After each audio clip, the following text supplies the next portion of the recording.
BSSB episode 44. Where tonight, we're going to have another magical mushroom ride. And we're going to explain to you how mushrooms and Christmas correlate. Also going to do another episode of Toilet Tabs, a special Fugitive of the Week, and yeah, just some other deep, random mushroom talk, and just realize it's not your fault. So sit back, relax, make sure you like, comment, subscribe, share this video, send your news to BSSB mail at yahoo.com. Thanks for watching as always.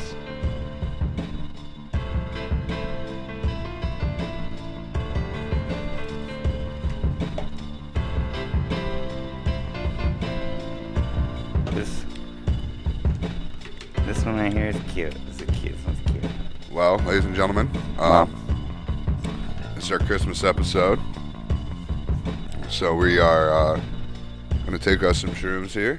These are some bull runs. Yeah. So These are bull runs too?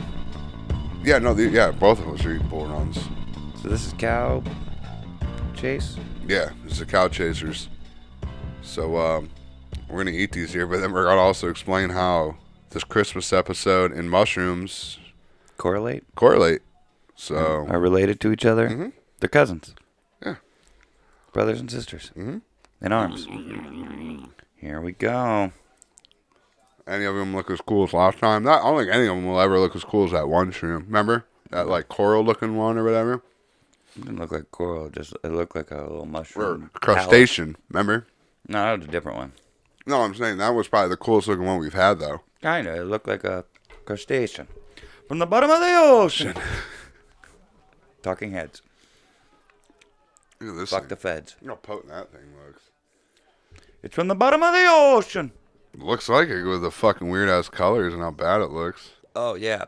That chick in the video I sent you earlier was a hot ass Thailand chick that was making street food. And I went to the channel and saw that there was a lot of different street vendors on there. But most of the girls on there were either super cute girls or super hot girls with big ass tits that I said were probably like in their late 40s, 50s, and they just look gorgeous and you can't tell.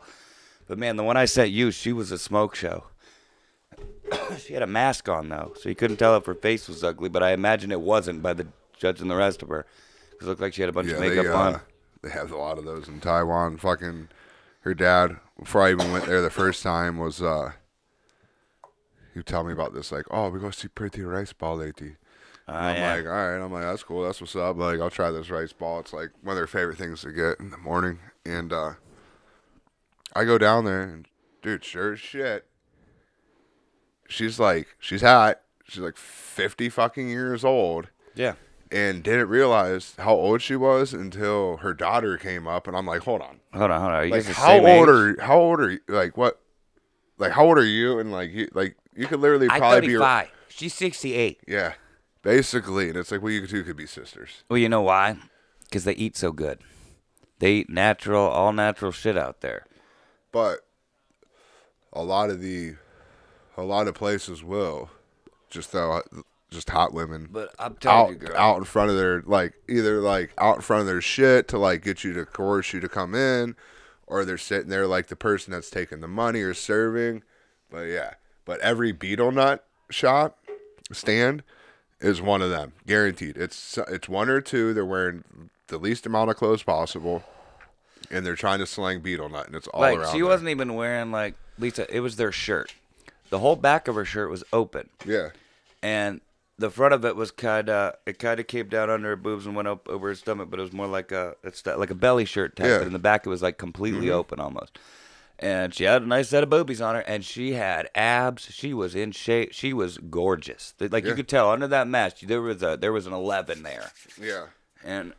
But no, yeah, they the have older a lot lady, they do that. The lady that wasn't wearing a mask, it was really pretty. She looked like she was probably 50 or something, but she was drop dead gorgeous and had the best set of tits I've ever seen on an older woman. I always thought, why not do a red carpet car wash, right? You know how they are, like red carpet or all these car washes that are there? Oh, why not, depending on the car that comes out, have, a bunch of shirtless dudes that have, abs and, good-looking guys go drive the lady's car, and if it's a dude, It's the same thing with, have like a bunch of hot bitches in bikinis come out and dry his car off and press it's no different than like a hot girl car wash. That's what I'm saying. Like that's what attracts dads to go get their trucks washed. Yeah, like have them put their tits up against the window and shit. But like you can control over that nowadays. Like people would talk shit. Well, it causes problems within relationships and marriages and shit. But why? It's also like because most of the time it's like a fundraiser thing. So it would need to be adult of age women because most of the time it's like teenage girls that are doing these. No, yeah, I'm talking like I'm talking it'd be like what that's when it becomes it's like problem, what strippers can do from like in the morning time before they go to work. I think the only time that's really an issue is in movies. Like, when do you actually hear anybody complaining about? I just figured strippers doing some fundraiser. Some Karens bitching, bro. Like these days. Oh, there probably is, but it's not enough to really matter. Yeah. But no, I see what you're saying. It's kind of like me. I always said that. I don't know. One or two seem to matter these days, dude. I always said that they should make a cosplay strip club, a strip club that is very friendly and open to nerdy ass dudes, or at and least the girls have a cosplay night and strip, or at least have like regular cosplay nights, like not necessarily convert your whole operations to that, but like I've looked it up why it hasn't happened. Yeah, like why not enough big-eyed Asians. No, the problem is copyright. You'd have to do parody versions. Yeah. Just like in California, there's this place called the Skull and Villainy Cantina, and it's made to look exactly like the cantina from Star Wars, right? Yeah. But they can't. They have to like alter little things. So alter all kinds of names and stuff. Like, so technically, like you couldn't be Sailor Moon. You'd have to be like the girl would have to be like Sailor Sun, or yeah, or something. You know what I mean? Sailor like some Knight, weird name, Sailor like, Star, or something stupid. Like you couldn't be Laura. You couldn't be the Tomb Raider, Laura Croft. You'd have to be like. You could be Laura Croft. That's just a name. But it's probably a copywritten name. Like you couldn't like dress like her and then call yourself that. Yeah, that's true. Yeah. Who would know though? Who's gonna tell? The people going to the strip club. That's the strip club is for these types of people. I know, but like, yeah, like who would complain though? That's going in there. Like if some bitch nobody's complaining. What I'm saying is the companies that own the trademark on the character. I wonder how they get.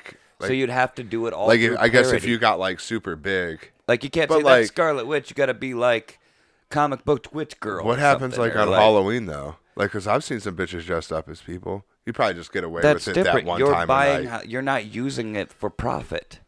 The only profit you're getting out of Halloween is candy. Or maybe strippers at a strip club that dress up in like themed That's what makes it different.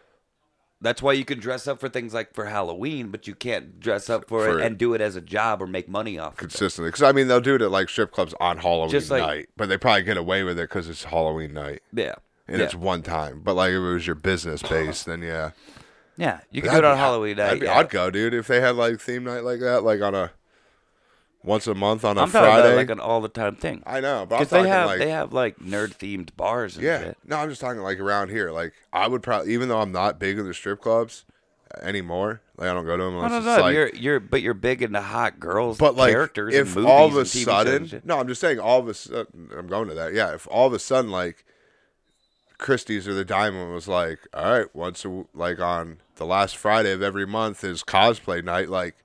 I'm probably going to go to the strip club in the next month or two. Yeah. Even though I don't go to them, like I would want to go see like, damn, I'm going to go see what all these cosplay bitches look like. Like that would get me to go.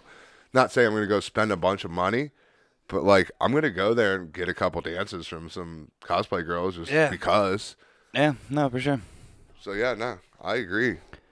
But it'd be cool to have that. The main issue is like copyright. And here's the thing. Everything would have to be done through parody. I know you would know, but like me, you could say some bitch is Sailor Moon, and I wouldn't even know how far off you were from the real one. No, but what I'm saying is... Or like other cosplay. Like, I understand what you're saying, but like, I understand you would know, but like me, if it was just cosplay night, I wouldn't know if you were that person or not. But you wouldn't be the kind of guy going to that strip club. That's what I'm saying. This strip club is specifically made for that demographic of like nerdy guy who likes anime and comic books and shit like that, you know, and movies.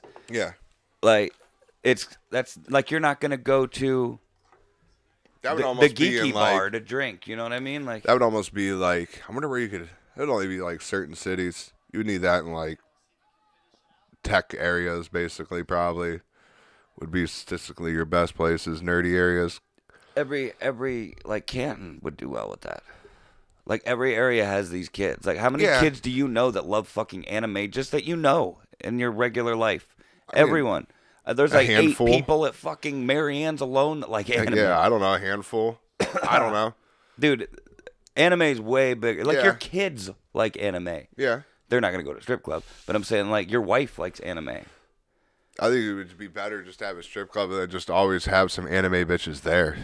Like there's like a full-themed anime. 4 people that live in your house, and 3 out of those 4 people enjoy anime, and you're telling me you don't think it would do well? No, I'm just saying, like, I don't think it would do well if it was here in Canton. I think it would. If it was full I know. Themed. All kinds of motherfuckers. No, I'm not saying there isn't. I'm just saying if it was 7 days a week, all cosplay, I think you would do better if, like, you just consistently had 4 or 5 cosplay girls in there with regular. I think that would be better. I guess. Because then you're pulling to everybody, not just a certain demographic. No, you're pulling to everybody, no matter what, because they're hot girls getting naked. My point is it's a spot for all those people that don't usually go to the strip club to go to the fucking strip club. I'm saying you could still pull the nerd, quote-unquote nerd, but you could also pull the guy with the 35-inch thick tires that really don't give a fuck about some chick with pink hair that would rather have the trailer park looking trash at Gatsby's. Then they go to the Gatsby's. But I'm just saying, like, you could still pull both of that, though. Like, you could have 2 areas, like a cosplay. Like you could. You could. Saying, I think that would be better here. But here's the thing. I don't think that matters. I think the thing that makes your place the place to be is the fact that it's the cosplay place. Because no matter what, if a guy who's not into anime or into anything that usually goes to Gatsby's hears that, like, oh shit, but he loves fucking Captain Marvel, thinks he's the hottest shit. Oh shit, there's a girl gonna be Captain Marvel down there. He starts going there. You're getting a demographic that doesn't even go to the strip clubs, and then no matter what, it's gonna appeal to the guys that do go to strip clubs because it's hot girls.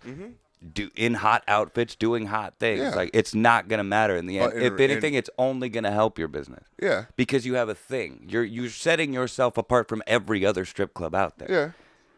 I just see it as like just a niche thing, not like, I don't know. I always would just try to pull to everybody and not it is a niche certain thing. Like a niche thing that is bigger and more popular than it ever has been. I know. But like me, as like a business, I would try to pull, as a business looking at it, I would try to pull to everybody. I would want anybody and everybody in there. Here's my thing. It inherently already does. All men like attractive, hot women in attractive, hot outfits. Yeah. No matter, even guys that don't like animes I would fuck the shit out of anime girls. Yeah. And girls they see in movies and shit. That's what I'm saying. Yeah. You're I'm agreeing with you. It's but not leaving anybody out. Because we're not doing both. Strictly anime. We're not doing strictly anything, no matter what. Even if some girl, there's only 5 girls out of the 8 girls that work that night. But I wouldn't, like, that me are, personally. that are some specific character. The other one's just a hot vampire girl. That's not a specific character. Or the other one's a hot elf girl. That's not a specific character. I wouldn't want to consistently go. I wouldn't consistently just keep going to that. I would go there every once in a while, but I would still want to go to a regular strip club. Like, I wouldn't want to keep going. That's why, in my opinion, I would want to have, like, 2 options. Every single person that frequents strip clubs goes to many different strip clubs. Yeah. That's not changing anything. It's just another option. Yeah. A better one in most cases for a lot of people. Yeah. For some. I don't know. I'd still rather have both. I would like if I could jump. And you still do have both. I wish I could, but at the same place would be even better. You're missing my point. And no matter what, it's appealing. No matter what. Yeah, it's appealing. Because no matter what, it's a girl getting naked. No doubt. It's just what club do you prefer? Yeah. And no matter what, that's already that's the case now without the strip club. I think you could be more successful though if you would have 2 options. I think you're just being combative just to be combative. I'm not. I'm really not. I'm saying, like, if I would. No, you have a good idea, but I'm just saying here in Canton, I think it would be a better option to have 2 ways to go at the same place. I don't, because you can get that already. Yeah. You're going here for a specific reason. Yeah. And but not a specific reason. You could get more people, though. I would rather have more. I don't think it matters. I don't think it matters at all. More money would. No, it wouldn't. Because like, the only difference is the girls wearing different clothes. They don't care about the clothes. the people that are going to normal strip clubs. So it doesn't matter. Yeah. No matter what the clothes are coming off. Yeah. Now you're getting people who don't you're making yourself a bigger market because you're attracting the other side too. But I think you also push some people away. And those people don't really matter. Because no matter what, those people are going to go to those strip clubs anyway. Those people there, though, is what I'm saying. Like, I wouldn't want to push anybody away. So you're trying to eliminate all the competition. Exactly. So we're having to, like, you're just trying to from eliminate a all the business perspective. You're not having the same conversation. Yeah, I said as a business perspective, that's how I'm looking at it. I know what you're saying, but as business, I would just want to eliminate it and just kill it. But as a business, your strategy doesn't matter because that's not what we're talking about. We're talking about whether or not it would be successful, and it would be regardless. Yeah, you're just talking about would I be able to eliminate everybody else in the city. I'm just saying in Canton, I don't think it would be as successful. No, clearly it would be more successful in New York or Chicago, where there's more people. But I'm saying it would be successful in Canton. That's how popular that is. I don't know. And no matter what, it still appeals to people that's not popular about because really what they're there to see is hot girls get naked. Mm-hmm. So it would make no difference for those people. It's just, do I want to see girls dressed up like this get naked or just normal slutty-ass girls that I look at all the fucking time? Slutty-ass girls, Mark. No, I know. But what I'm saying is at least these ones are putting a lot more effort into it. Here's my thing. My point is that it would be successful even here. And that's because that's how popular it is. Like, I don't care about eliminating all the competition. I know. Now I'm wondering, like from a stripper's perspective, I've been putting myself in stripper's shoes. Okay. Would the stripper want to do that? Would strippers want to work there? No, not that. I don't know anime that well. No. There's a lot of, like, makeup go into anime, or is it more like just hair and costume? Or it depends on what you do? It's mostly hair and costume because anime is not very detailed. Okay. Like if they have makeup or certain facial features and shit, they're probably going to highlight them with makeup. It would be up to the girl, I guess. Because just like you see those girls that turn themselves into Jack fucking Sparrow or something and look just like him, and it's a fucking hot-ass girl. Yeah, I'm just wondering. I just didn't know like what all goes into anime. I forget what they call it. It's like contrast or something. The way they do the makeup, it makes their face look different because of the shading and shit. Oh, I've seen that. There's a badass chick on YouTube that she makes herself look like everything, and she looks exactly like that, even if it's a man. Yeah, one. I see that chick turned herself into Jack Sparrow. I think it was a year in the review video or something of her. Yeah, and she went through like all of them. And it was like 3 seconds of each photo where she like did the different. And it was like there was a bunch of different people there. That was the craziest shit ever. That's what I'm saying. That's a certain type, like contours, I think is what they call it. Because I was saying if there was a lot of makeup into it, it would be hard because of sweat. Yeah, but there's sweat-proof makeup. There's waterproof makeup. Oh, okay. I don't know. And like grinding up on dudes, like I didn't know about like makeup coming off and shit. Like if there was a lot, here's like the thing. I said, I don't know what goes behind. I don't think they would have to go that far. I would say that would be on the stripper. Milk squirted on me. Does the stripper want to go that far into character? Here? The titty milk. When I was at strip club, it got squirted on me. I don't think so. I was in. You look like it just hit it's you. It's coming. Just continue on. That little look you just had right there was like a deep breath, like, oh yeah, it's coming. They could feel it. Yes. I was at cheerleaders in Pittsburgh, right? Me and my buddy went, Dusty, we went to Pirates Cardinals game in Pittsburgh or whatever to watch baseball because Cardinals was his team. Shout out to Dusty, even though I know you don't listen to this. Dusty, you brought up Dusty a couple times. He's my home. And said, even though I don't think he listens. He's my homie. But so we went to cheerleaders afterwards because I wasn't drinking then. This is probably like a year into when I just like quit drinking. Yeah, year or two. So we went to Pittsburgh and go to cheerleaders. I go in there. I'll just tell the whole story because it's badass. So we go there. The server comes up. She's like, "What are you guys drinking?" And he gets, I forget what I think he got some scotch or something. And I'm like, "No, I'm not drinking. I'm the DD. Like, I don't drink. Blah blah blah." And I was like, "I'll just take a water, you know." And so they bring me the big bottle of Fiji. Give me 2 or 3 coupons for free appetizers. And said, our DDs get taken care of around here. Oh. So you get your water's free. I think I do remember you telling me this now. So I got like Fiji water for free all night, which was dope because that's the best water there is. Yeah. And we got free like 2 or 3 free appetizers just because I was DD not drinking that night. So like if you went in there and just was like, yeah, I'm DDing, hanging out, just drinking water while you're like your dudes are getting fucked up, they take care of you in there. Hell yeah. So that shit was pretty dope. As they should. So that's an important role.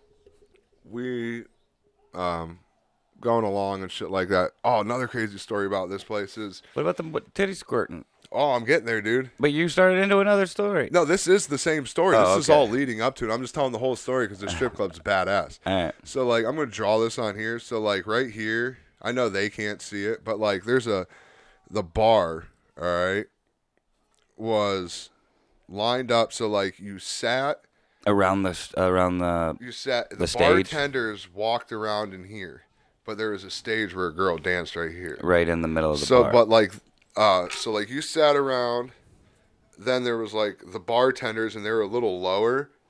Yeah. So like they were just above like where the bar sat here. They were just above like eye level. They were maybe like right here to like the bar. So they're like right there to you. Okay. But then there was a stage in the middle, like an island. And there was a stripper up there, and you got to throw dollar bills and shit at her. Okay. So you got to like fold like paper airplanes. She would pull like open her like thing, and you would try to shoot baskets or like, paper airplanes in it. It made it entertaining. It was like fun as fuck. Yeah, something to do with the bar games, kind of. And this place though had the most flavor that I've ever seen in a strip club. You could have picked any type of fucking nationality. That you wanted. Any type of girl, dude. Yeah. Anything. There was anything and everything in there. What if I said, what if I was walking in and was like, let me get, you got any Transnistrians? Because that's a fictional criminal country that doesn't exist on any map, but it's a real place. Listen, this place had probably 40 or 50 women, and there was probably only 3 or 4 like white girls in there. 5 white girls. Everything else. So if you were into white girls and 4 other dudes in there too, you would probably not get a white girl. There was like I'm telling you, there was everything. It was the craziest shit I've ever seen in a strip club, and I've been to like 40 different strip clubs. I like them all, so I'm sure I could have found one I like. No, it was amazing. Yeah. For all the strip clubs I've been to in my life, this one was by far the greatest one ever. Yeah. So we're getting dances or whatever, and I found an Asian, and so there you go. That was that. I found him the one I wanted. Yep, that's the one. He found the one he wanted, so we go up there. We end up going to the private or whatever. And she's dancing on me and shit. I'm not going to go too far into some of this. Lift your shit up. But because you don't talk into it. You're like talking over here. But I'm not going to go too much into part of it. But she ended up, like, you know how they crawl up on you and they, like, put their titties in their face and shit? She backed up and, like, squeezed her titties and literally tit milk squirted out. Wow. On my shirt. And she looks at me, like, stops and just dead stares at me. And I look at her, I'm like, well, I guess it can't get any more awkward. You might as well keep going. And kept going right at it, dude. So she wiped the titty milk off my shirt and kept going. At first, why'd she wipe the titty milk off your shirt if she was gonna keep going? I don't know. She just cleaned up after herself and kept going. Yeah, but she kept. She just didn't squeeze her titties on me, I guess, anymore. I don't know, dude. I thought that's what she was. I thought you meant she continued. No, she continued to dance. She might have got some titty milk on me, but. So the titty milk wasn't intentional. No. Okay, I thought it was like a trick she did. No, it was like an awkward moment. Okay, I wasn't sure at first. I was wondering if it was intentional or not. So yeah, so she stopped. Like, oh. But it was. I'm gonna just cool? gonna say. Do I need to leave now? Did I just ruin everything? I won't get further into it, but. I was like $2,300 in that night. Jesus, and dude. Dusty was like $3,100 in that night just at the strip club alone. How much were these dances? Oh, you guys were drinking a lot too. I wasn't drinking at all. Oh, yeah, you said you were done. No, this is just on strippers. Yeah. This isn't like anything else. That's fucking ridiculous, dude. Dude, we sat up in the private area for probably about 4 hours. That's, all that money and you didn't even like. And we will just leave the story at that. There you go. All right, never mind. All that money and you didn't even fuck one? Yeah, shit so, went down. Yeah, the UFC's over, ended up. So they got, Welcome to another edition of Toilet Tabs, where these are some photos or videos that Mark and I send each other while we're taking shits, separately from each other, usually in different locations. Yep. So almost always in different locations. I don't think ever in the same location. Yeah, that would be weird. Well, I mean, we've never been on same location could have been like there was 2 stalls, but I don't think we've ever we've never been on anything where we've had to poop on a road trip. No. So stay tuned. Make sure you like, comment, subscribe. Send us your own if you got them to bssbmail@yahoo.com. That's also where you can send all your nudes. So don't forget to send your nudes to bssbmail@yahoo.com. All genders accepted. Make sure you attention who you want them to go to. Biological females mostly, though. That's what I'd like if they must happen. So yeah, this is Toilet Tabs, and I guess let's get right into it. First one is mine. I just thought this was cool. I know you're a world traveler, so maybe one day you can go do this. Oh, I've seen this shit in, I think Yes Theory went here in Dubai. Sure you have, dude. Sure. There's like a city in here. You motherfucker. Yeah, it is, and it's dope. Dude, that shit's sick, yeah. Look, I always try to pause it. That's such a quick... Like, they waste all the time in the video walking down the fucking steps. Because they want you to replay it. That's why. No, you're right. Yeah, that shit's sweet. It's in There's Dubai. A fucking like nice ass car down there. There's blinds growing up. It looks like it goes even for deeper. A while. Yeah, if you so you clearly you're scuba diving. Yeah. It's not like free diving. If you go to Yes Theory went here and did like this thing, and they dove and scuba dived all the way down to and went in that shit. It's crazy as fuck. Yeah, that's super cool. Look, I like it. I used to always enjoy snorkeling and stuff when I was a kid, and being able to see underwater with goggles. So like this would be way cool, especially if I could breathe. Yep. But yeah, I just thought that was cool. That's a quick one, I guess. Most of these are mine, I think. You only put in a couple, but this is great. I don't know who DDG is, but apparently he has 2 voices, and this guy on his podcast or whatever asked him about his real voice. And I guess it'll all explain itself. Here we go. Understand? Maybe it's an inside joke. Mm-hmm. We had like 200 people say, ask him about his real voice. I'm like, what does that mean? Is that an inside joke? Nah, it's real. What, they think your voice isn't real? I really talk. What the fuck? I don't know who this guy is. He's a rapper, I guess. Voice. I just talk like this when I'm trying to like make music and make content and shit. But I really talk like this in real life. Yo, the fuck out of here. You can ask anybody. That's how I really talk. Like, I believe it. Like my family. Like I believe it. My family and He's shit, probably like I a super intelligent, like fucking guy, but he just puts on this rapper persona. Maybe it's an inside joke. Mm-hmm. We had like 200 people say, ask him about his real He's doing voice. It again. I'm like, what does that mean? Is that an inside joke? Nah, it's real. What, they think your voice isn't real? I really talk. What the fuck? That's not how you really talk. That is my How real crazy voice. is that? I just talk like this when I'm trying to like make music and make content and shit. But I really talk like this in real life. Yo, the fuck out of here. That's so crazy, dude. That's how I really talk.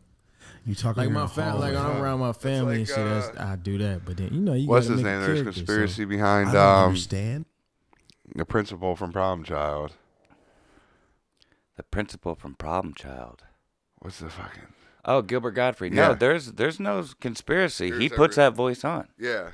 I know for a while. I've heard his real voice. He was on Saturday Night Live back in the day, and he sounded normal. Okay. Like, he talks like that. But he, like, turns it up higher. But he turns it up to a whole nother level. Yeah, but he also has just, like, a normal speaking voice, because I remember someone... I think there's, like, I heard, like, a voicemail or, like, a message he left on a thing. And it was, like... It didn't even, it was like completely normal. Like, oh, that's crazy. Like he was on the cast of SNL, like in one of the like weird like 80s or 70s years. I think it was the 70s years. Gotcha. Like with like some of the original people, you know what I mean? Mm-hmm. But yeah, his voice is very different. I couldn't believe it either when I found out. But yeah, you can find like recordings and stuff of him with his normal voice when he's younger and shit. But all right, moving on. This one. All it says is, look at that damage. And this is that one FC that we always talk about whenever we watch. So, But look at that. That's nasty as fuck. What the fuck? Let me scroll down, motherfucker. Yeah, that's nasty. That looks real bad, dude. Yeah. Real bad. Yeah, your shit's broke.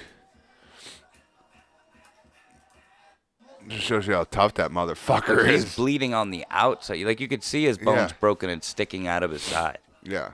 It just shows you how fucking these dudes are just straight warriors. UFC, they would have stopped this shit. They would have stopped. They would have stopped the fight for that. Yeah. That's insane. That looks like he got mauled by a fucking... An animal, yeah. Like a wolf or something. Yeah. Look like he took a bear claw straight to the fucking ribs. Bear claw would be a lot bigger. I think a bear would just rip him in half. That's Yeah. why I said a wolf. Maybe Yeah. like a big cat. Yeah, just fucking scratched the shit out. Ugh. Yeah, dude, that's gnarly. And then to take all those fucking knees after? Yeah. And just to take them all to get there, too. Yeah, dude. That's what I mean. Like, that's just not a couple good shots that caught him there. That's fucking... One, protect your side. Apparently, you need to block. I can understand maybe finishing the round, but it looks like he went another round and then continued to take it like that, because that's him waiting to fight the next round. It's crazy. It's insane. Don't know the dude's name, but he's a fucking G. I bet you his name is that, like, Pech Chong or something like that. Oh, yeah, at Pech Tanong. Pech Tanong. Pech Tanong, which is probably not the way you say it all. But that's his handle. Dude, you're a fucking G. All right. My brother sent me this, and I thought it was hilarious. All right. Really not much to it, but it says... hit the volume thing before you hit play, just in case. It says, before you think you miss or love someone. And that girl's hot as fuck. Before you think you miss or love someone, masturbate first. Still miss you, Grandpa. Before you think you miss or love someone, masturbate first. Just sent me this. I was like, this is funny. We can talk about it. Still miss you, Grandpa. I love how he has, like, toothpaste. Toothpaste and a towel. Yeah. Yeah. Like, what's it? What? That's funny. But no, that's quick and funny one. Still miss you, Grandpa. This one. This dude on the right is a beast. He's like a couple-time world champ at arm wrestling. This guy? Yeah, he's a legend. He's probably, I think he may be considered the best of all time. All right, well, you're about to see him get his arm snapped in half. Nice. No, I'm just kidding. Not at all. But just watch him. Yeah. Many times watching this, I'm thinking, like, how are they not snapping his arm right now? Like, how are they... How don't they snap each other's arms all the time? Crazy shit. He's gonna literally, this dude in the look, orange. This dude in the orange is gonna snap him over here in a second. Look, doing shit he's probably not allowed to do to try to do it. Yeah. Like, this guy must have like a steel bar in his arm or something. Look at that muscle. Yeah. On his forearm there popping up. Yeah. Look at him just looking. Yeah, this dude in the orange is a fucking beast, dude. Guy knows what he's doing. Yeah, uses his whole body. He's a couple-time world champ. Look at that. Yeah. Dude, that guy jerks off like a beast, I bet you. That's your jerk off. That's the jerk off muscle right there, dude. Fucking insane. Yeah. But nah, dude, that doesn't surprise me out of him. When Devin does this, it's over. I never heard of this guy. Clearly you have. Yeah. I'm a huge over-the-top fan. All right. Yeah, Sylvester Stallone. Right? Or was that Arnie? No, that was Sylvester Stallone. Yeah. No. I mean, just the whole little... He's like this. He's... Yeah. That's where, like, turning the hat backwards became popular. Yep. Yep. All right. Here we go. This one's you. Yeah. Oh, Breaking... I've seen this before. Have you? Yeah, but Breaking Bad, Aaron Paul, and The Price is Right. No, this is good. He was super psyched. Yeah, but I've seen this before. Yeah, like the whole thing. And, dude, he almost wins it all, too. Yeah, no, and he's so psyched, dude.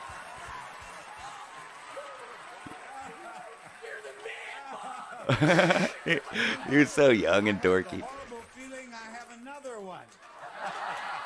Here's the next item up for bid. An elegant flat-top desk. Aaron, what do you bid on that? $1,200. He wasn't lying though, dude. Bob is the fucking man. Yeah. I like Drew Carey, but still, Bob. Yeah. I've always liked Drew Carey, but yeah, Bob had to retire at some point, right? Yep. Fucking Bob, dude.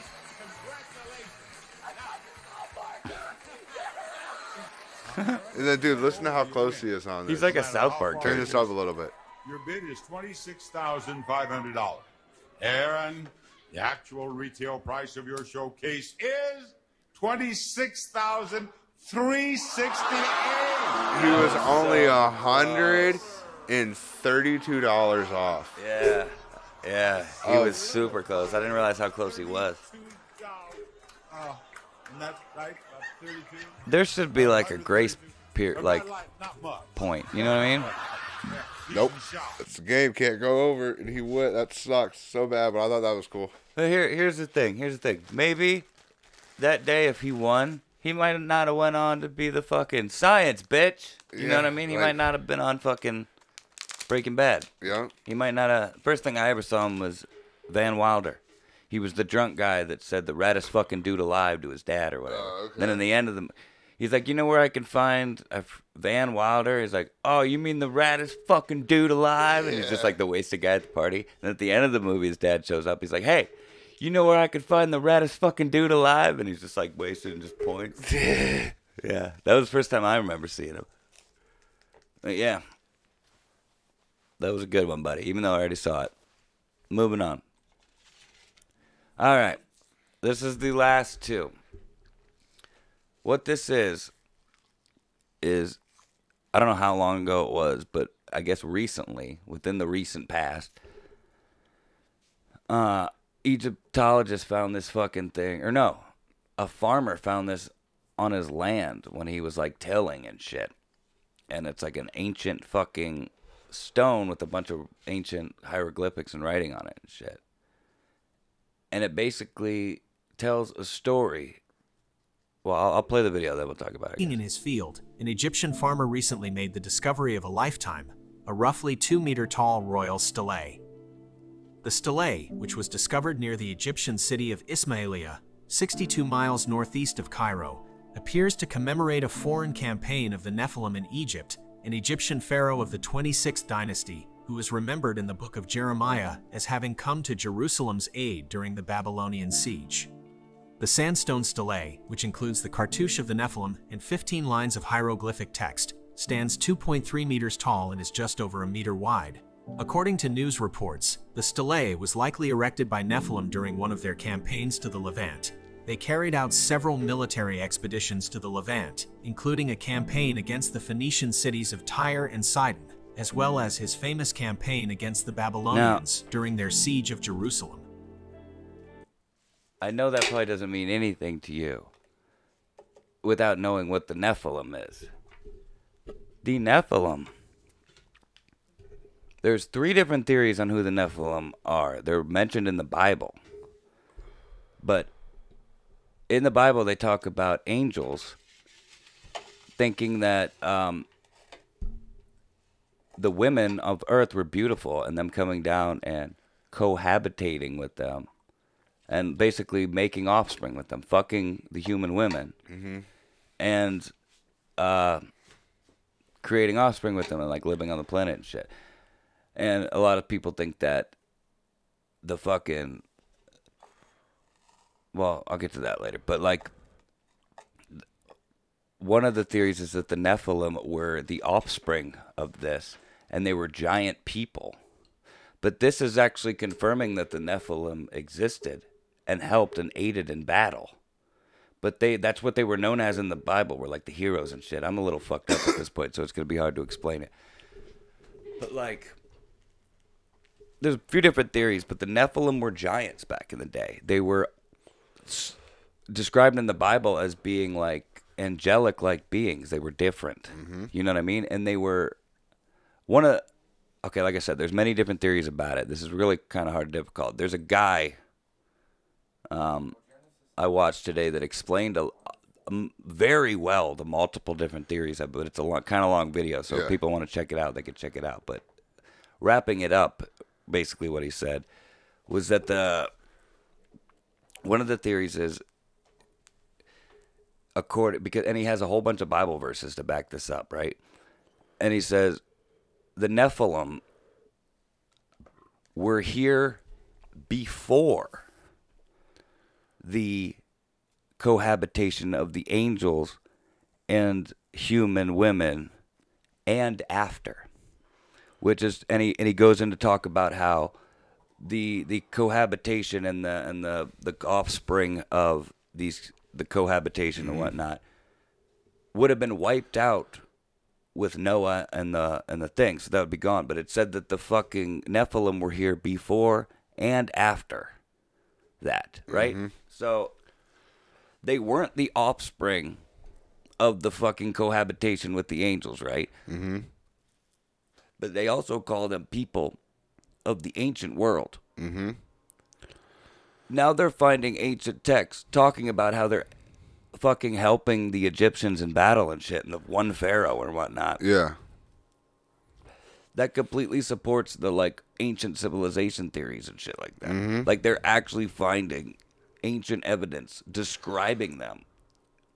And these big motherfuckers help These build. big, like, and, like, otherworldly, like, people who were here before, like, our civilization was here. Ancient aliens. That kind of shit. Yeah, that's who helped them build the pyramids and shit. They want to know how they got done, how they moved that shit. Well, there you go. This is evidence of that. Them fucks. Yeah.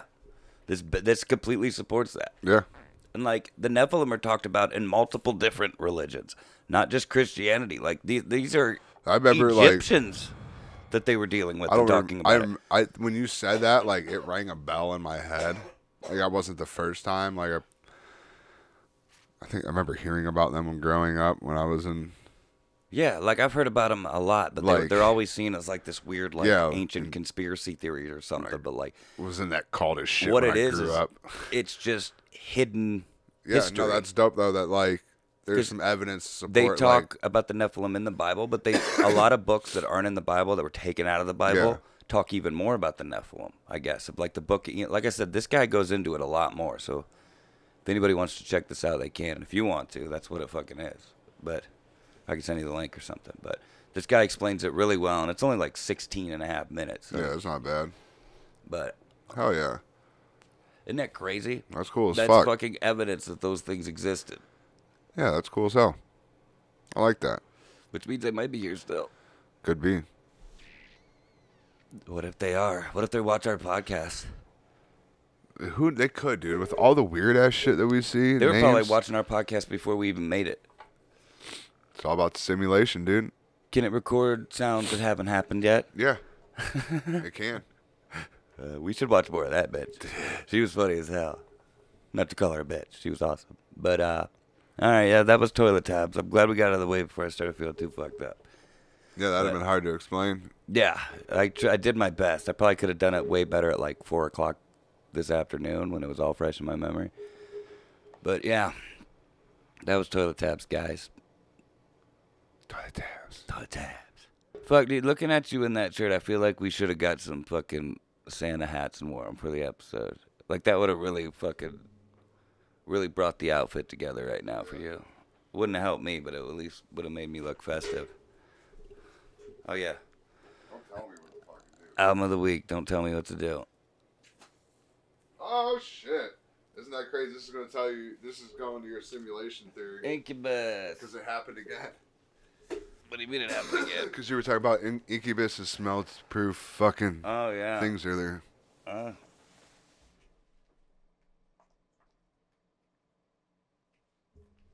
It's just regular black vinyl this time. I like the fish on it, though. Yeah, that was sweet. That'd be a cool little tattoo. Someone likes like those, like let's get a fish. Japanese style art like tattoo. koi, of fucking koi fish, yeah. That's a pretty cool one right there that you could get. Yeah, but I don't want to get a tattoo that all kinds of people fucking have. No. Like, that's why, like, tribal was cool before everybody fucking got it. Yeah. And now it's only cool if you're in a tribe. Hey, how many people do you think go to a tattoo parlor and get barbed wire around their forearms? Too still? many? No, still. Do you think people do that still? Yes. That is one tattoo that I can say I haven't seen in maybe not the barbed wire in years. Single thing around the arm, like the cliche that you always see. Yeah, like or movies any and shit. type of barbed wire. Like I don't But see. I think people still do barbed wire a lot. They may, but like I'm in just saying, like different I don't. That's one tattoo that is like completely gone out of style. Like tribal, like things you'll see. Yeah, Like I think everything is stuck skulls unless they're in like cool, like incorporated into something or different. But in like some sort people of way. still get a skull. Stars. Like I'll still like because I follow a couple like tattoo pages on Facebook, and you'll still people get like those nautical stars. You'll still people get like the skulls, but you don't ever see anybody get like any type of like double wire, like any type of just like. Yeah, barbed wire on their forearms. Just like you don't see anybody get fucking a tattoo of a heart and it says mother or mom or something in it. Usually, I think the mom thing was just like... They play off of that? Well, because it's usually your mom's name in there. Yeah. But like, I think the mom thing comes from... it's like an more adult joke in like Tom and Jerry. Like, I think like Jerry was getting a tattoo. There was probably like and it was a heart and it said mom in there and it made adults laugh, but kids didn't get it. You know what I mean? And I bet you there's some dudes like, no, I want to say mom. I want that tattoo. I don't want to say mom. Just like Jerry and Tom and Jerry. Just like I want to say mom. Yeah. Because like some probably tattoo place probably put like mom in there, but like in quotes, like get your mom's name there. And some dude's like, no, I want to say just like that mom. It might have been the very first. Is the very first episode of The Simpsons that Christmas episode where they get Santa's little helper? Oh, I think like so. That? Yeah. I was talking about. I think that in is. that one, Bart goes to the mall when they're all Christmas shopping, and he uses all the Christmas shopping savings to get a tattoo of a heart that says "Mother." Yeah. And she catches him in the middle of it, so it says "Moth." Moth. And she's bitching at him like, "Why?" He's like, "I did it for you, Mom." And she's like, "Why would I want you to get a tattoo that says I love moth or something or love moth?" But yeah, so I'm thinking about getting a barbed wire tattoo, trying to bring it back. Yeah, I kind of got on a tangent there, didn't I? Right. Simpsons. Right. Yeah. Maybe even on the calf. Maybe get barbed wire on the. That was a terrible one. People want to get to. That was. You should do it. You should get both. A little blood dripping. Both on the arm and the calf. A little blood drip from them. Have it going around a skull. Yeah. The nautical star.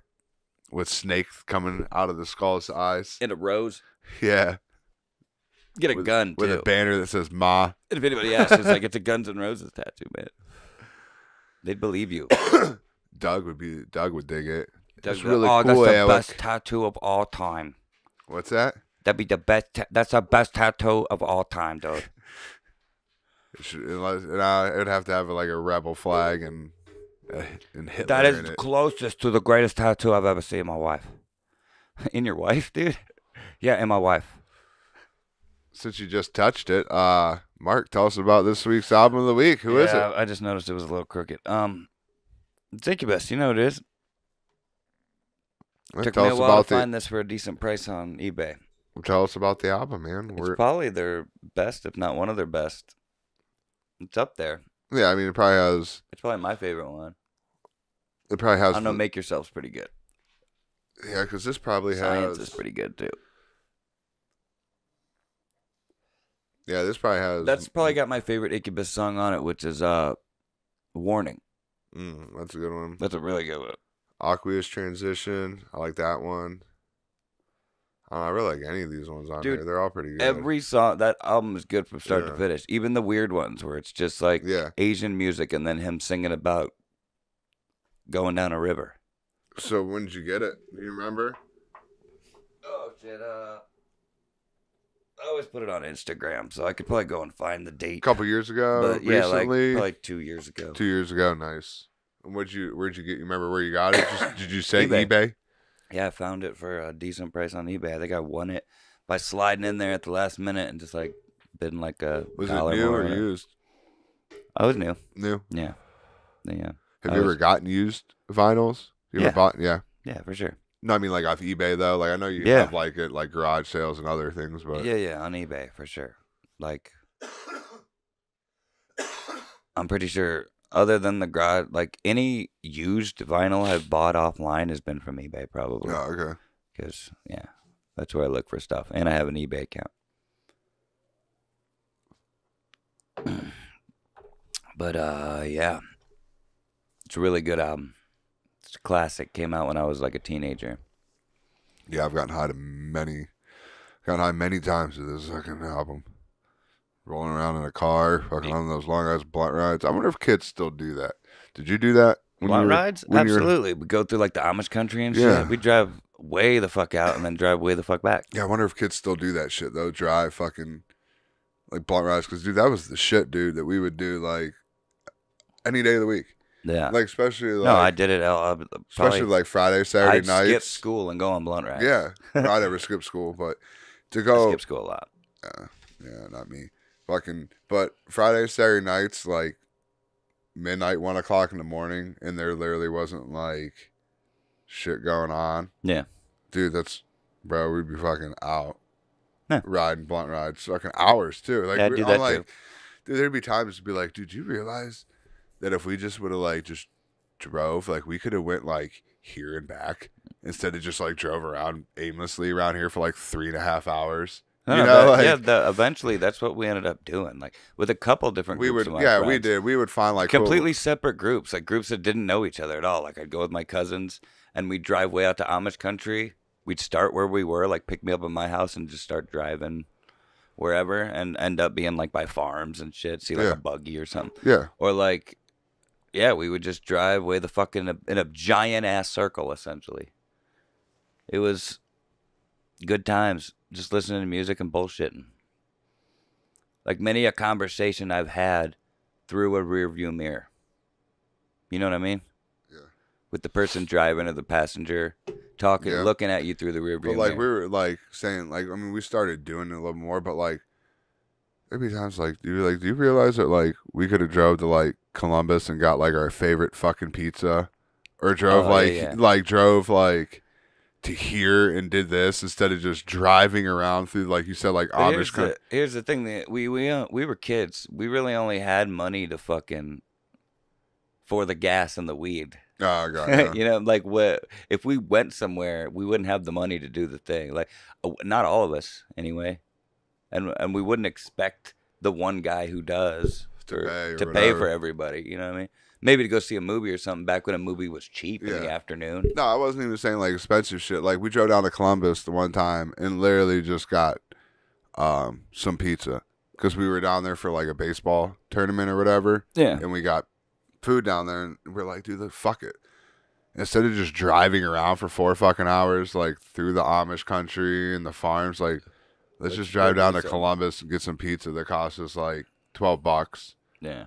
Smash that shit on the way back, get high, like put somewhat of a purpose to our trip. Yeah. No, the whole reason we were doing it is because it was something to do. Yeah. So that in itself was the thing we were doing, was the blunt ride. Yeah. Hey, let's go pick up Mark and go on a blunt ride. Yeah, because there was nothing. Pick up this person. It was better than fucking going around doing dumb shit, getting in trouble, but yeah. Yeah, we just added somewhat of a purpose to our trips other than just them, like, being a blunt ride for something to do. But it was fun, dude. We listened to so much music, the talks that you would have back then. Like, that's why I wish kids still have that shit. Hopefully they still do it. Because there's so many cool memories, like, random shit that, like, I could sit here and probably think of, and I'm sure you could, too. Like, millions of fucking stories of, like, funny-ass shit that, like, happened just specifically on just blunt rides some random nights, like, on a Tuesday night it could have been, or a Friday night, or whatever it was. Like, for real, like, no, if we sat here, like, one night, didn't put anything on the TV, and just sat here and tried to think of old time, like, stories from old times, I could probably think of quite a few, actually. Yeah, that were just, like, blunt ride specific, not even, like, any, like, shit you've seen. And or something, like, at least remotely related to it. But like a lot of cool shit, and like I'm sure the talks we had, like everything. We should do that one episode. Like even me and my one buddy, we still do that shit to a point. Like I don't know how guys are. Like every once in a while, life fucking sucks. A lot of times, life fucking sucks. Yeah. How guys bury everything, and then finally, you know how. And then one night they're just like, fuck it. You could tell something's up with them. You're like, what's going on, man? And they just let it all out. Yeah, like one of those. And that'll be like, that's literally what we do on our, like, that's whenever he's like, you want to go on a blunt ride? And I'm like, all right, dude must need to talk. Or if I message him like, hey man, blunt ride, like that's when he knows it is. Like one of us is going through some shit. Either it's one like, I need to bounce some ideas off you, get your opinion type shit. But yeah, we still revert back to a blunt ride for like conversation and talking and like just getting away from everything else. Yeah. You know? No, I know. I knew there was 2 people like that I could think of, but like they lived right around the corner from my sister when I lived in my old neighborhood. And anytime because I was really fucked up and on a lot of different drugs and getting fucked up a lot back then, so I was not in a great spot all around, and my family didn't appreciate it either, and made a lot of bad choices in that time period of my life. I can remember, like, I could always, like, walk down and go over there, and, like, most of the time, I would just need to knock on the door, like, once, and nobody would ever answer, so I just be like, knock, knock, knock, and then just open the door and walk in. And usually Kristen or Sean was there, and they were cousins. Kristen was the cousin of a friend of mine who lived just, like, the block over and just up the street from my sister that I knew in high school, and I met through them, and Sean was her boyfriend. And they lived in a room in that house, and I could almost always go to them when I was fucked up or something, and like they'd get me high and just like talk to me, like not even necessarily about that stuff, but just like they gave you a safe space. Yeah, like just a place to get stoned, mentally, physically, everything. Like you know, you could go there and get away from whatever you needed to. Yeah, I remember not be judged. And you just talk. No, yeah, absolutely, dude. I remember there was one night I drank all night, and like a good portion of it, most of it was alone, because I continued to drink when I got to my sister's house, and I would just fuck around on the computer because I was just not in a good headspace, and I got wasted, and my mom came over and started justifyingly yelling at me and being mad at me for being that way, and I went off on my mom, and like I regret it to this day. And I remember I left with a 40 or 22 ounce bottle of Bud Ice in my hands, and I was walking down the block just crying my ass off, drinking it, swigging the bottle. And I remember I eventually just threw it on the ground and busted it all over the road, and I didn't even realize. Dude, like, I popped my tires on that. I remember popping. Well, here, that comes into the story. I didn't even realize where I was at or where I threw it down. That's how fucking, like, just upset I was about everything. And I remember eventually going back to my sister's house and like, as soon as I walked in the door, the phone rang. And I picked up I saw that it was Sean calling, and I picked up the phone, and I answered. I was like, hello, what's up?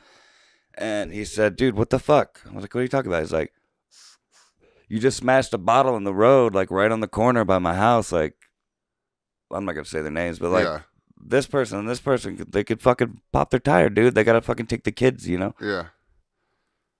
I was like, shit, dude, I didn't even realize where I was when I did that. My bad, I'll come over and start cleaning up. And I ran over there. And before I even talked to them, I just went over there and I started putting cutting my hands all up and shit. And Sean just came out with a bag. I was like, here, man, put it all in here. And then when we were done, we swept it up, and he brought a broom and shit. When we were done, Kristen had me go into the room, and she started fucking picking the glass and shit out of my hand and like cleaning my hand up and wrapping it up. And I just remember, like, I was just really fucked up.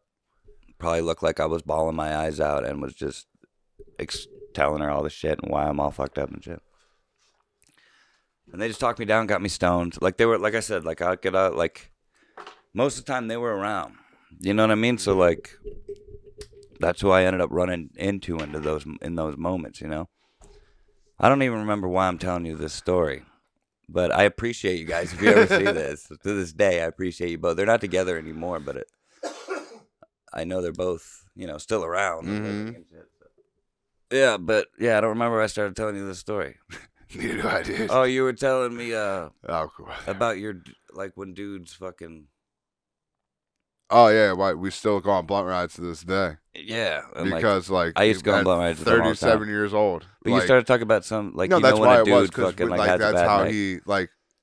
We got into that because I was saying me and him. Why I started talking about yeah, me and him are like you and them because whenever he needs to vent or I need to vent, I text him or he texts me like, hey, blunt ride. Yeah. And it was similar to how you would just walk down the road and talk to them. Yeah, like I just... And then you went into the story. Just right place, right time sort of thing. Yeah. Scenarios. But like, Kristen was also the one that I told you the other day. What? You know, so like what? Like this is, oh, fuck. No, I can't. I had the fucking movie in my head. Oh, I felt like this was almost like going into a Goodwill Hunting moment. Like you were like, it's not your fault. What's that? It's not your fault. It's not your fault. Yeah. It's not your fault. No, dude, not at all. We were gonna go there anyway. I was just remembering. You were watching me live, remembering this memory. Yeah, you know what I mean. And I was letting it all go. No, I know. But like, yeah, you're good. Go ahead. I forget what I was gonna say about it just a second ago. I'm really fucked up. You are too. I could tell. But yeah, I guess that was story time, Mark. Yeah. Oh, I started to tell you the other day.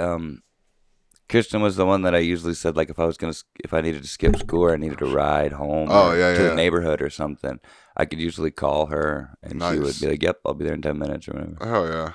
So it's cool. It's good to have people. Everyone needs people like that. Especially at those moments where, the good old you days. said, you know, we've all been there. Sort I've been there, you know, part of my, my story and shit, but to have those people that'll just literally, when you're at the worst point in time of your life, because you don't know it, like dude, you don't realize that especially that moment. Yeah, you don't realize you're at bottom a lot of times until you're at rock bottom, and then it sucks. Yeah. But those people along the way, on the way down and back up, when you're like struggling and you're fucked up, that literally you can go to their house or go into the car with them, whatever it is, and you just know it's just judgment free. Yeah, like and you can just talk to them. Like that is so huge. Looking back, like you just reflected on. Like it was like a neutral zone. Like I didn't they were not involved in the situation that had just happened. You know what I mean? Like the only way they were involved was the fact that I kind of fucked them over by throwing a glass bottle. Like, well, no. I'm not saying just that. I'm saying just to have that place, because you said that wasn't the only time. I'm saying no. In your life to be able to go to that room and sit down whenever you got it bad or you needed to just sit somewhere. Like those people are huge that you can go to and sit there and have that neutral zone in any situation. Absolutely. No, you're absolutely right. For sure. That was probably the biggest one right there, really. Most of the time they were unaware. They just happened to be around and it... Because I think a lot of people that commit suicide, this is going deep now, but I think a lot of people... Well, there was a time like that. No, really. But I think people that commit suicide lack that in their dark times. Like they might, not saying they don't have someone like that, because everyone does. They just might not have found that person. Luckily, I think we did, where we could go to those places. But, I think that helps relieve. I don't think those people have those places where they can feel neutral. Where, for, 2 or 3 hours that they can just, know they're not being judged. They can, whatever comes out of their heart, they're not going to be judged. And that person's going to have their best interest in their heart for them. You know what I'm saying? For sure.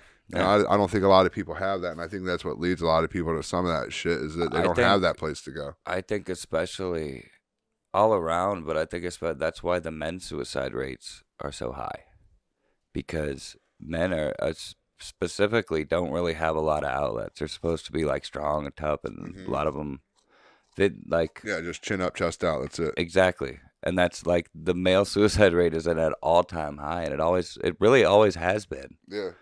And because there's a lot of pressure on men, and a lot of them don't have an out. Crazy.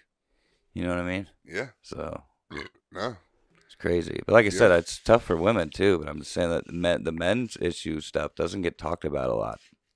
All right, how many times has Walt watched you fuck? Or shit. All the will you all of them, or you just Ollie always be in a cage if someone's over? There's probably only 2 girls that Ollie might have been around for, but Walter's probably been around for all of them at one point or another. But is Walt pretty chill during it? Or he barks sometimes? Walt's pretty chill. He knows what's going on. Yeah. Now, after a while, he figured. Now, if you go into the room, like, and Walt sneaks in when you're going in there, will you kick him out? You're like, oh, fuck it, Walt's in here. Like, whatever. Like, if you were going into the room. It really depends on them. If Walt leaves us alone, I don't care. Like, if Walt just kind of lays down. And just chills on the floor or whatever. Yeah, like, that's fine. But if, like, he's, like, jumps up on the bed and, like, wants to. Starts licking Tank. Yeah, or something. Or she's like, can we get Walt out of here? Like, I don't want to do it. You know what I mean? Yeah. Because I remember my ex. Some people the are one weird. that Walt's mom. Well, some people won't. Like. Thought it was weird. Yeah, like I said, some I don't really people care won't because do they're it. not paying attention, really. Sometimes they do, but like I don't give a fuck. Me personally, I really don't care. Like I said, Rufus just lays over fucking. But it's like if it bothers the girl, yeah, I'll put Walt in his cage or something. But no, I never gave a fuck. Has Walt ever jumped up and tried to get in the action? I think like in the early days when he was a young pup. Yeah, but we a little horn dog. Yeah, just didn't know what was going on or making noise. Because I heard when they moan, it's not real. No girl moans. That's for us, they say. Yeah. Yeah. That's what I saw like 5 or 6 girls say on a podcast, all of them. Unless they're doing that to fuck with dudes. You know what I mean? To get dudes to like, I don't know. Or like they use it as an indicator to tell them that like they're doing a good job, but they're not really moaning from pleasure. You know what I mean? It's like an indicator. That could be a lie. Like I said, maybe all those girls were fucking with the audience. Like any dude that was listening or something, but they seem like all pretty honest girls to me. Yeah. I do have an update actually for a past toilet tap because I don't think we were sure. I know we weren't because there was nothing into it. Okay. Hopefully I kept the toilet tab in there because some of them I've cut because there was a glitch or it fucked up or something. All right. Was it this one? Did you keep that one in there? You remember that? Yes. Okay. That motorcyclist survived. Nice. The dude they got that has the GoPro on or whatever, they got fucking rocked by that truck. I don't know if I can resend this to you right now. Are watching a video right. Well, I'll send it to you right now. You can throw it back up. Yeah. Because it's still cool. It's just I still have the video probably. I'm just gonna send it to you. Yours, not even the BSSB. But dude survived. That's on the bike. Like I definitely didn't think at that point in time. I think the thing said he was in the hospital. They said his status was unknown. Yeah, but I think it said like he was in the hospital, but like it was unknown whether he was gonna whatever. But yeah, now update that he survived, which is cool as fuck, dude. Yeah. Because of that dude. For the story, the guy that hit. As you're watching the video, or Mark throws it up right now, the guy that caused the crash was in a stolen truck running from the police and hit that truck, which caused it then to nail that motorcycle. So, yeah. So it's a fucked up situation. Like always, the dude that was driving... The video was insane. The dude that was driving the stolen truck, he was fine. He didn't go to the hospital. The 2 people that literally were in the hospital were the motorcycle guy that we just updated the status on. And the guy in the truck. And the guy in the truck that got like flipped and rolled fucking. He would have been in the hospital if he ran into that giant fucking dirt bank. Yeah, that mountain. He's lucky that like he hit that truck to slow him up.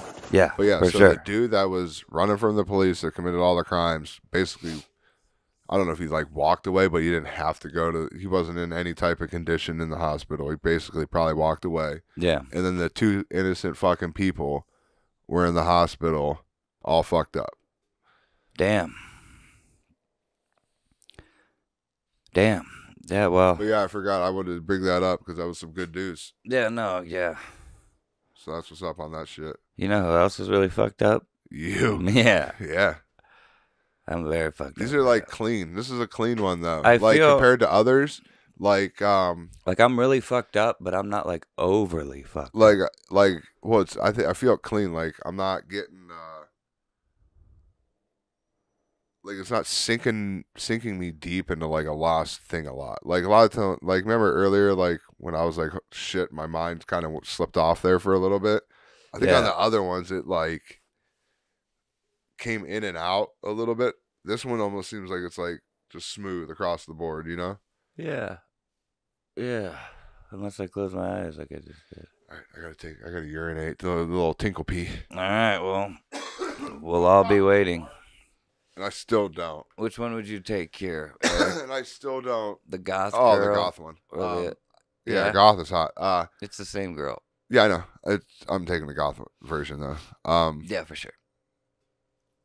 And that's in that situation. Like, goth is hard for like. I like both characters on the show that she's portraying. Like, but the people at home, it's Wednesday Addams and her like friend or whatever. I forget her name. But goth is up there for me as like a top like thing. Goth girls are hot. Yeah, like for sure. So it's hard for me to go against that. Like you gotta be. I can't think of it right now of like something off the top of my head what you could, but like you got to be up there to get me off of goth. Oh no, for sure. Like my family could tell I was gonna be into goth girls at a very young age because the very first girl I ever got a crush on was the Addams Family. Was Wednesday Addams and Christina Ricci, and like I think we talked about that. Loved Christina Ricci from there on out, but Wednesday Addams was the first girl at a movie that I like fell in love with as a kid. You know what I mean? Yeah. I thought it was because you painted your nails black and lit candles and listened to emo music. No. I didn't listen to emo. I mean, Wore I your listened Jinko to some jeans emo and music. Airwalks with silly bands on and a seashell necklace. You have such a weird like idea of what I am or what I was or what emo is. Because that's not me at all. I know. But like that's just like my picture of like some emo kids in like 7th grade. Like that's what I picture them wearing. Like having black hair, painting their nails black, having like Jinko jeans with like the bottoms that are really big, wearing like Airwalk jeans, some Thrasher black shirt. That's like so like stereotypical. That was me in like late elementary school and like middle school, dude. Like in like 6th, 7th grade, maybe 8th grade. Yeah. Like that's what I pictured emo kid as. But like not that wasn't necessarily me, but that was like when I was in 6th, 7th, 8th grade, that's when that was kind of the style, is what I'm saying. Yeah, that's what it was like when I was in that.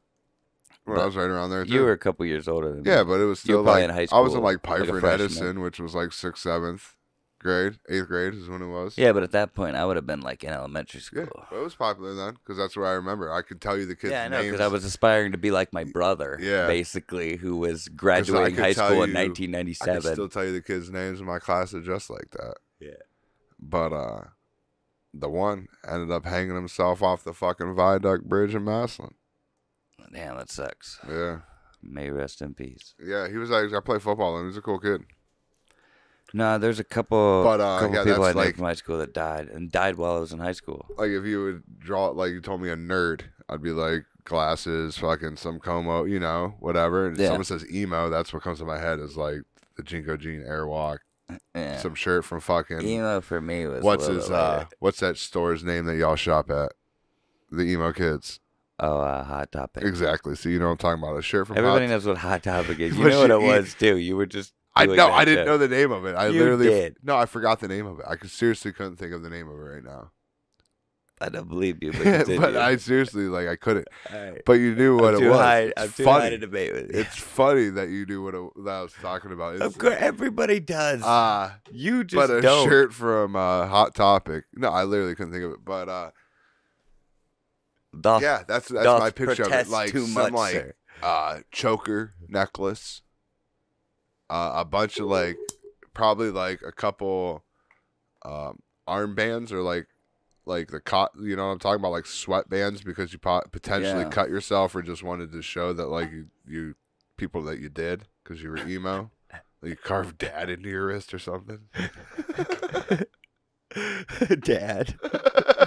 It was like your girlfriend's name or something, or I don't know, but that's what I picture, man.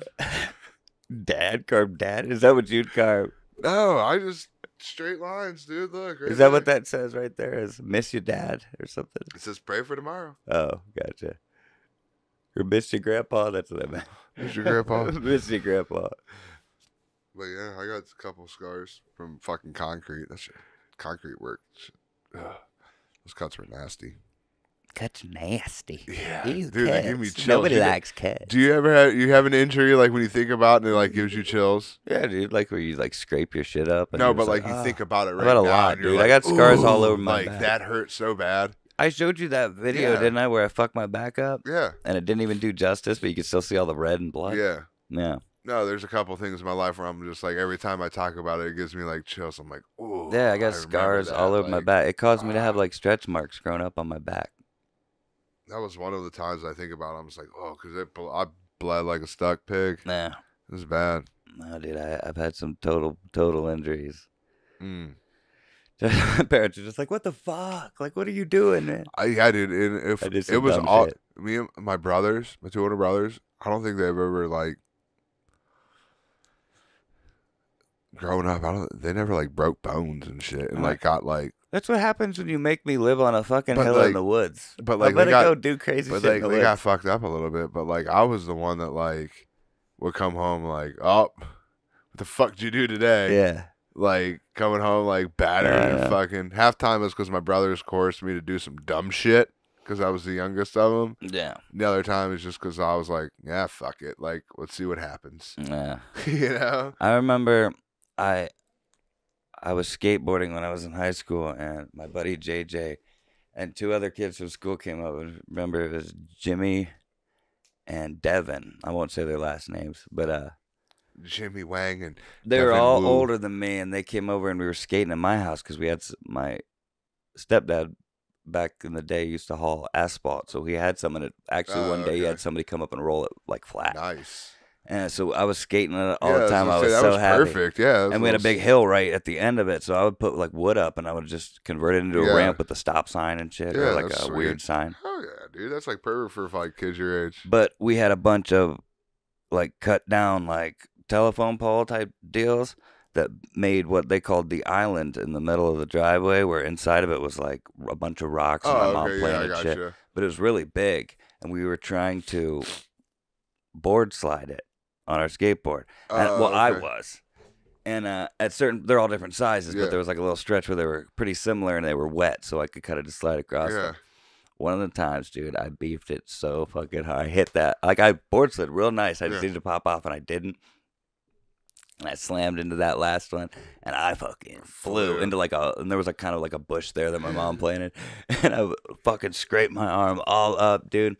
And I was like, oh, fuck, you know, like, it didn't get it on film, of course. I was the guy who filmed. Yeah. You know what I mean? So, yeah.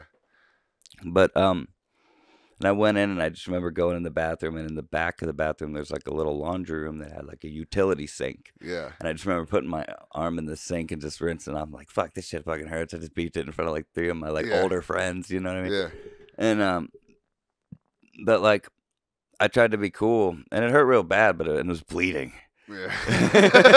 It was bleeding pretty bad. So I soaked it up, and I rubbed like a little bit of Neosporin on it and just kind of rubbed it in. And just went back out and went to skate, and it was bleeding pretty bad. And they're like, all right, well, we're going to go. Do you want to come with us to my house? And I was just like, fuck. I was like, yeah, let's go. It was this arm, actually. And I remember going to Jimmy's house.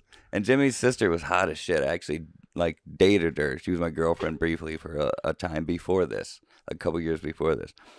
And, but no, her name was Ashley. She was super hot. Or no, Nicole. I don't know why I thought her name was Ashley. But, she's gonna be mad if she's listening. Yeah, sorry. No, her name was Nicole. I was such a player. That's what it was. It was dude, that was a long time ago, and I'm a mushroom. You're a player, dude. Give me a fucking break. I'm sorry. Girls, I'm sorry, Nicole. But no, she was a beautiful girl, and apparently not beautiful enough to remember her name, Mark. No, I did remember her name. Go fuck yourself. And I remember we went to their house, and I knew Jimmy, but I didn't know him that well, like barely at all. Yeah. And my arm was all fucked up, and I was sitting on their couch, and his mom walked in and was like, "What happened to your arm?" And I explained. She's like, "Are you all right?" And I was like, "Yeah, it's fine. You know, I cleaned it up and I like put some alcohol on it or something."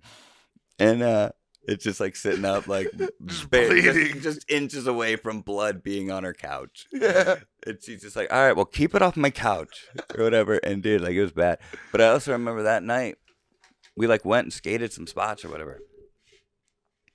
But JJ like got into a fight with somebody, or I can't remember.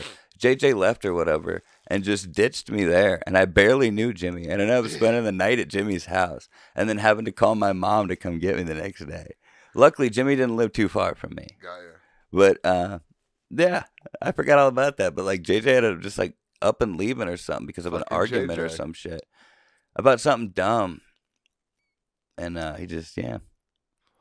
And I got to know Jimmy a little better. I remember waking up in the morning. Nicole was there. And, she was just like, what the hell? What the hell happened? I don't even remember what we did that night. Or why JJ left. But I feel like it was an awkward situation. You know what I mean? Yeah. But I forget why I started talking about this, too. Because I was just talking about injuries. That make me like... That led to a crazy whole experience I had. Hey. But I fucked myself up, and his mom... Listen. His mom, dude. It's not your fault. I know. It's not your fault. I know. It's not your fault either. Tell me about your injury, dickhead. I don't sit there and make you feel like an asshole about your story, you fucking dick. Man, this shit gives you cotton mouth like a motherfucker. It does. You just sparingly or give it a refill in the sink or something. Or bare your teeth and drink a cherry Pepsi, you fucking snood. Fuck no, dude. I wouldn't be able to drink it. It would literally be disgusting. It's gross. I would just wait till tomorrow. Yeah, you're snooty. You're a snood. You're rich. You're fucking rich, kid. You're fucking rich, kid. I only drink the best, sir. Say, well, you give me shit. I can't give you shit. Like, I was just trying to think you of call me emo. It's not your fault. It's not your fault. But the moment I give you Pepsi, shit. like, less than just regular Pepsi, wouldn't that be considered, like, better because it's Pepsi with flavor?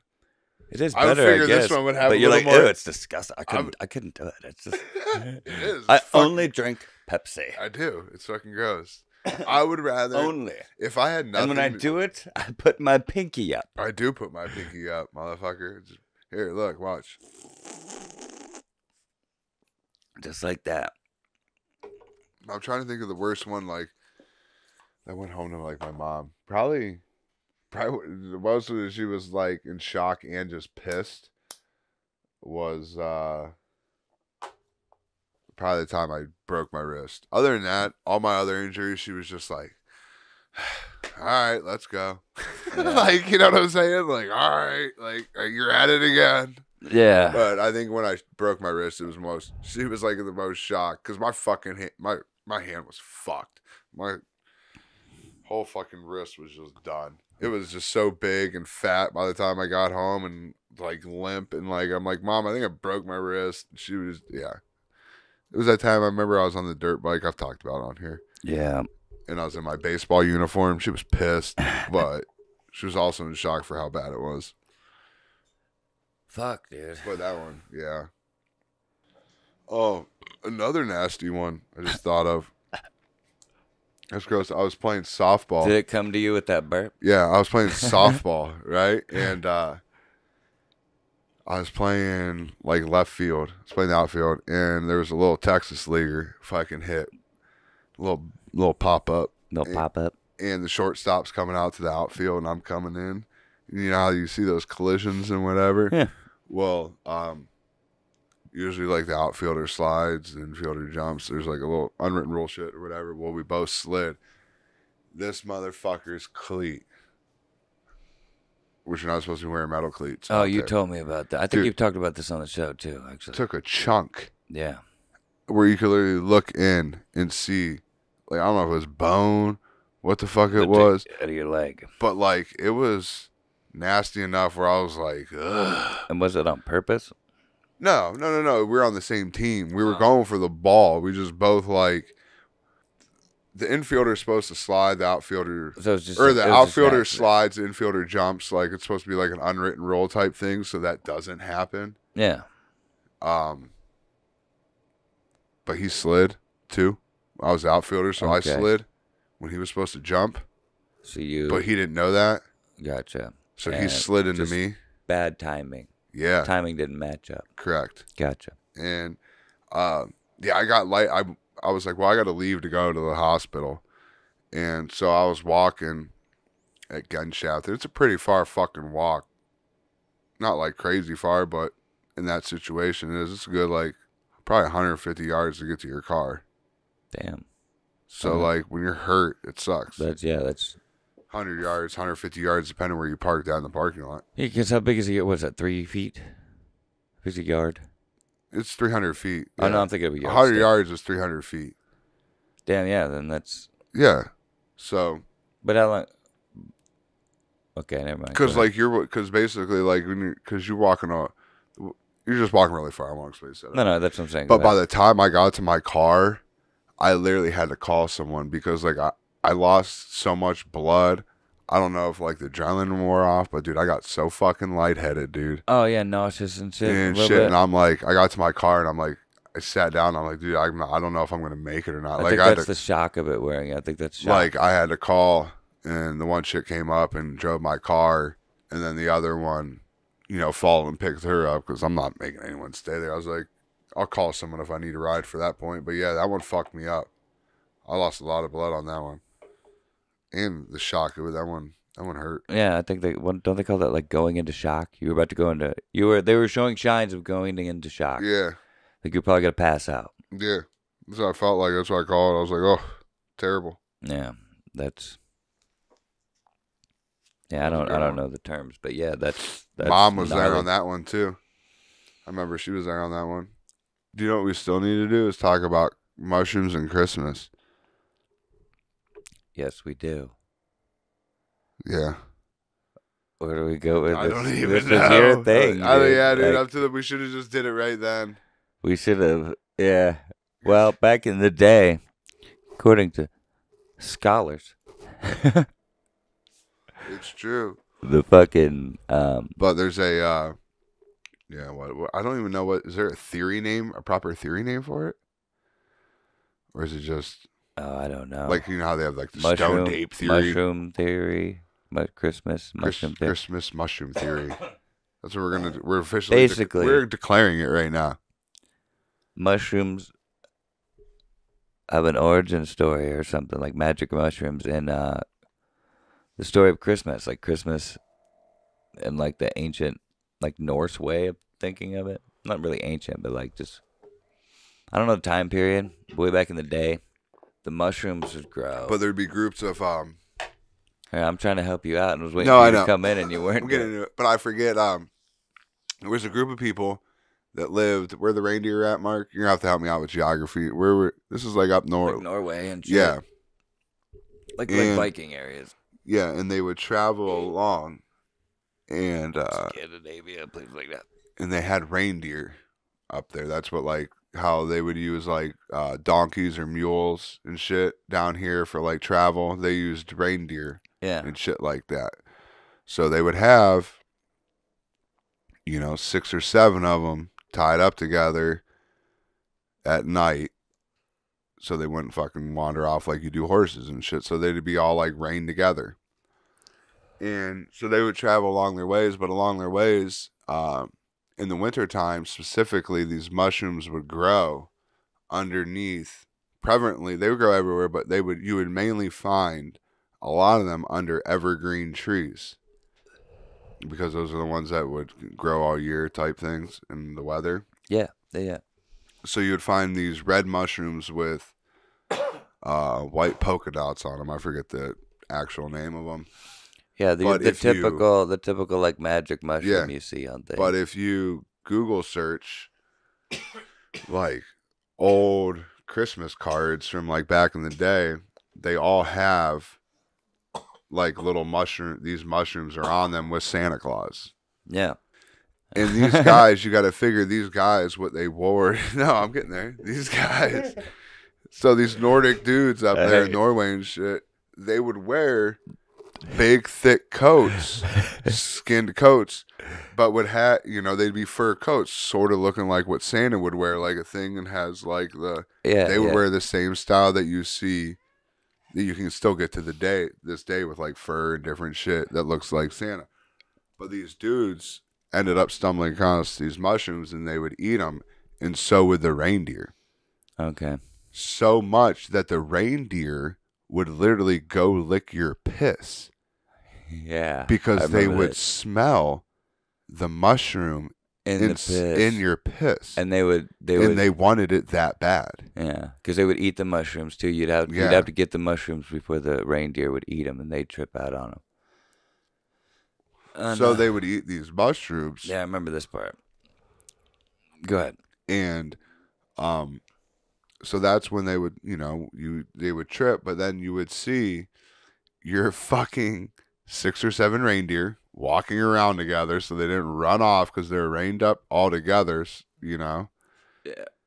They're walking around. You're fucking tripping nuts. They had a sleigh and shit. Dude's fucking walking around in like fur fucking coats. Uh-oh. And on these trees are fucking like these also like these red berries and shit would grow on these trees. Yeah. So then you had these evergreen trees with like red berries that happen to grow in the winter that look like fucking ornaments. And then you had these presents of the mushrooms because they thought it was like this great like present of the gods. Because another reason why they thought it was like a present of the gods is because back then the mushrooms would grow overnight after, quote unquote, the gods gave them rain, or they gave them like any type of precipitation, like heavy precipitation. Yeah. That moisture would bring the mushrooms up overnight, because mushrooms can grow in 24-hour period. Yeah, they come up real quick. So they put it as like, well, when the gods gave them rain, they also gave them mushrooms, because the mushrooms would come up from that rain. Yeah. So they thought they were presents from God. Oh, and then it's kind of like the story of Jesus. So the presents were under the tree. The tree had ornaments, and then they fucking ate them, and then they're tripping nuts and thought their reindeer were flying. But I remember how, like, I think when Joe Rogan talked about this, because I'm assuming that's where you've heard this before. I know that actually, but he correlated it to the actual story of Christmas and how like it was. You could see that, like, the similarities in it, like with if you compare it and contrast, like, it's an analogy for the same thing, but like it's just they took the drug use and shit out of it, and that's why you don't see the mushrooms and stuff on the Christmas cards anymore. Like that's why mushrooms aren't associated with Christmas anymore. But like even back in like the like Victorian days and like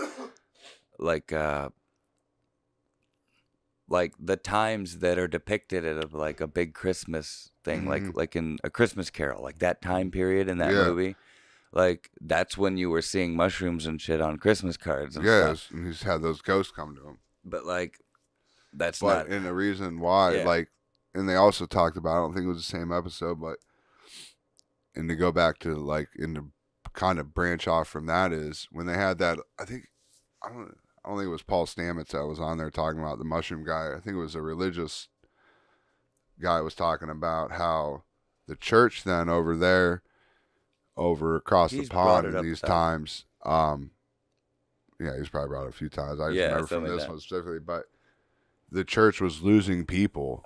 People weren't going to church as much. And so they were going, and they were losing money, of course, because people weren't donating into the pot every week. Yeah. And they went around to like a lot of their people, especially the heavier like donors, quote unquote, back then, and was asking them like, "What's up? Why would you be coming to church on Sundays?" And they said they've found God at home, and it was because they were taking mushrooms. And so then like the church supposedly, like with it, I don't know how true, but they say that in the church, the diocese and shit, which we know how much power they have, a lot. Went for the Especially banning of mushrooms. Because they were losing out money, because people were finding their own spirituality and their own God, quote unquote, at home, and weren't giving money to the church. Yep. No, you were absolutely right. Like in your explanation of it. Yeah, I mean, I don't know if that's all true or not. Yeah, like I said, this is the rumor mill. I remember all of that. Yeah, they talk on. Like I said, I forget what episode it was, but I know we haven't done Fugitive in the Week in a while. Yeah. But since this is the Christmas episode, yeah, we kind there of is got a cool Christmas. little story that I just thought of that we will we'll include in this week's episode. So yeah, this is our holiday fugitive of the week. yeah, this is thanks, Mark. This is our holiday fugitive week Or Christmas, not to make it like anti-Christmas or something. You know what I mean? I don't give a fucking whatever. But this is Christmas themed, so this is our Christmas this is our Christmas fugitive of the week. I'm just trying not to be like purposely politically correct and be like, I'm not trying to take Christmas out of it. Listen, we do got a lot of followers because my mom might be a little upset. What, like Southeast Asians? That's true, you know. But Christmas is a holiday, you know. Yeah, dude, they got a Christmas tree and a Merry Christmas up at Big City Mall. Big City Mall. Fugitive of the Week is recorded on location at Mark's house by the men and women of BSSB. All inmates are guilty as fuck until proven innocent in the court of law. So, no, but thanks to the Summit County Sheriff's Department and the Stark County Sheriff's Department, they went out for the kids this year, and they arrested inmate number 145408. Arrest date 12/16/2022. Arrest time 3:38 p.m. Yeah. Date of birth 12/24/1985. 6'6", 180 pounds. Identifies as a male with a race of O. I don't know what an O race is. Your guess is as good as mine. Yeah. Hair color green. Eye color green or hazel. Booking agency, Summit County Sheriff's Office. Then he was transferred over to the Stark County Sheriff's Office for breaking and entering. Damn. And this week's Christmas Fugitive of the Week is the Grinch. So, yeah. I believe it says Mr. Grinch. Mr. Grinch. So, they arrested Mr. Grinch in front of some kids, I guess, to go along with the Christmas shit and got him for trying to steal Christmas away from kids. Well, theft is a crime. So, that makes sense. Yeah.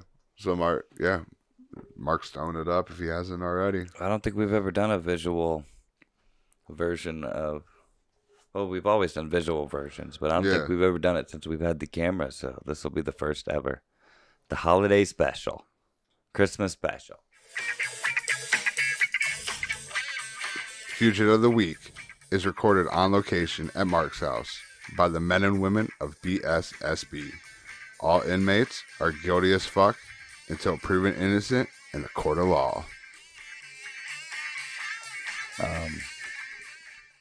All right, guys, it was episode 44.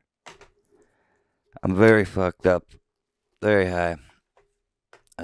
Thanks for watching. Send nudes. I don't know how this one's going to turn out because we had a lot of technical difficulties. So. Well, listen, Mark. I am confident. Yes, I'm fucked up right now. But I am very confident in your editing skills that you will make this happen and it'll turn out great as always. Yeah, it might be a shorter one because of it, but I'll whip something up for you guys. No problem. I'm confident in your abilities that you'll, like I said, some shit happened, but you'll make. Weird. It's weird we're saying this at the end. Yeah, like, it could be a total shit show. Yeah, but I think it'll be good. No, but for real though, you're good at making at doing editing. So I think even with all shit that's happened, I think you'll be all right. Yeah, no, I always seem to. It seems to be better than I think most of the time. You know what I mean? So, yep. But all right, guys. Thanks for watching. Don't forget to like, share, and subscribe. Tell your friends, and until next time. Send your news, bssb@yahoo.com. All genders. Every time. Later.